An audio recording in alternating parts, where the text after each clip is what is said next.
वाह, 18 आणि 19 ऑगस्ट पावसाने तर सगळंच धुवून काढलं.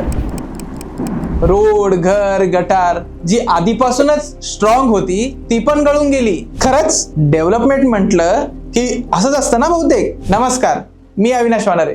कट्टा वार्तामध्ये तुमचं स्वागत आहे. पाऊस हा निसर्गाचा आशीर्वाद आहे, पण आपल्या सिस्टमसाठी तो कसोटी आहे. प्रत्येक वर्षी तेच रिपीट. पावसाची सुरुवात म्हणजे गटारं तुंबलेली, रस्ते खड्ड्यात गेलेली, घरं पाण्यात बुडलेली, आणि आपण म्हणतो ही तर निसर्गाची देणगी आहे.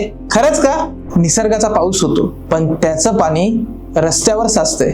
हे कोणाचं फेल्युअर आहे? ड्रेनेज प्लॅनिंग कोणी करायचं? रोड क्वालिटी कोणी बघायची? लोकांचं सेफ्टी कोणाचं उत्तरदायित्व? सरकार असो वा ऍडमिनिस्ट्रेशन, प्रश्न हाच आहे. जबाबदारी आहे कोणाची? आपण टॅक्स भरतो, पण पावसात घरात शिरणाऱ्या पाण्याचा इन्शुरन्स कोण देतो? डेव्हलपमेंटचे बोर्ड्स लावले जातात, पण खड्ड्यांचं, ड्रेनेजचं सोल्युशन कुठं आहे? हे पॉलिटिक्स करण्याचा विषय नाही, कारण पाणी कोणत्या पार्टीच्या घरात घुसायचं हे पावसाला माहीत नसतं.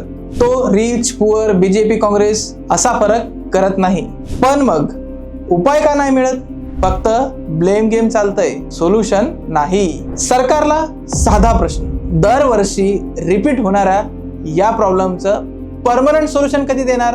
राजकारण नको, ऍक्शन हवी. लोकांना उत्तर हवंय, कारण पाऊस आपला शत्रू नाही, पण सिस्टीम मात्र आपल्याला बुडवत आहे.